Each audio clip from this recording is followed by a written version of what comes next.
Welcome back to another episode of Out Loud Geek, where we discuss news and views about pop culture, science fiction, fantasy, food, cooking, the outdoors, and more. It's time, once again, for another depressing dose of dismal Disney.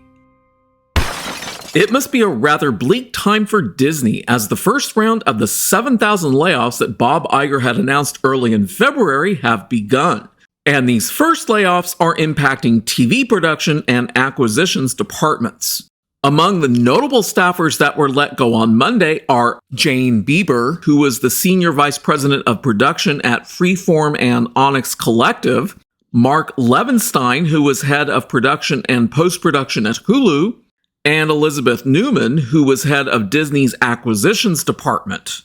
Sources noted that Newman's entire acquisitions team has been dissolved, while Bieber and Levenstein's production teams are to be folded under Carol Turner, who is the Executive Vice President of Production at ABC Signature. That team will continue to report to Eric Schreier, whom Dana Walden promoted late last year to President of Disney Television Studios and Business Operations at Disney General Entertainment. Wow, Disney really loves giving executives extremely long titles. Details on the size of Monday's layoffs or what percentage of Disney's workforce were impacted were not immediately available, as additional TV side layoffs are expected to come by week's end, with the largest round coming in April.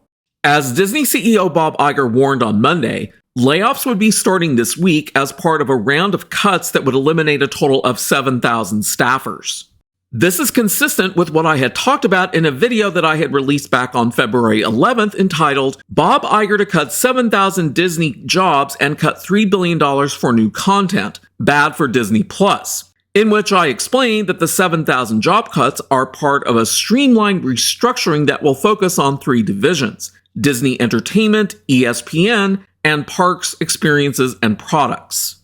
In an internal memo released on Monday, the cuts, Iger said, are necessary for creating a more effective, coordinated, and streamlined approach to our business.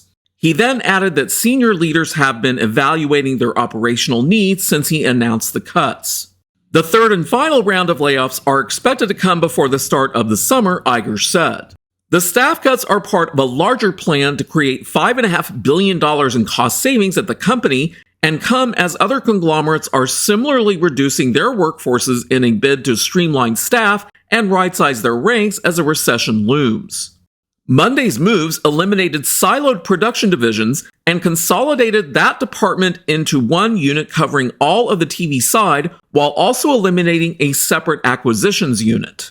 Iger returned to the CEO role in a stunning move last November after Disney's board ousted the previous replacement, Bob Chapek, after only 2.5 years in the role. Iger's first action item since returning to the Mouse House was to oust Chapek's top lieutenant, Kareem Daniel, whom Chapek had tapped to lead the newly created Disney Media and Entertainment Distribution Division, which frustrated creative executives as Daniel had control of all of Disney's non-parks revenue as he controlled the purse strings on spending for TV and film. After pushing Daniel out, Iger got rid of that DMED division and restructured the company to give financial oversight back to creatives and tapped Walden and Alan Bergman to oversee Disney Entertainment, with Jimmy Pitaro continuing to lead ESPN and Josh D'Armo running the Parks and Products division. Bieber had been with Disney since 2009, while Levenstein and Newman had both joined Disney in 2019. This first round of layoffs is also believed to have included a 50-person team that was part of Disney's next-generation storytelling and consumer experiences division, which had been exploring how the company could enter the so-called metaverse, which former CEO Bob Chapek had called the next great storytelling frontier. The second round of layoffs is expected to occur next month in April. Having gone through being laid off myself, I can empathize with all of the rank-and-file Disney employees who are being let go in these layoffs.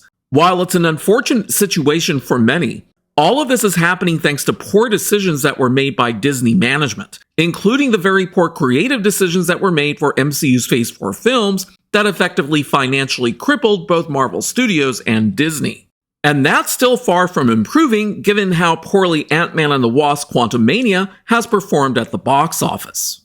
Then there's the ongoing mismanaged disaster that is Lucasfilm under Kathleen Kennedy, which, as the past 6 years have clearly demonstrated, not only does she have absolutely no clue what she's doing, the once highly successful Star Wars franchise that's under her purview is now completely stalled because it has been creatively gutted.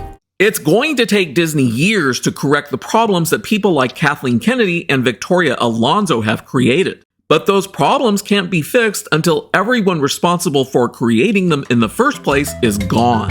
Thanks for watching today, and a huge thanks to everyone who has subscribed to our channel. We appreciate your support. If you enjoyed this video, please press the like button, and please feel free to share a comment. If you'd like to see more of our videos in the future and help support this channel, please press the red subscribe button, and please press the bell to receive notifications for new content. You can also find us on Facebook and Twitter by clicking on the links in the description. Until next time, this is Out Loud Geek.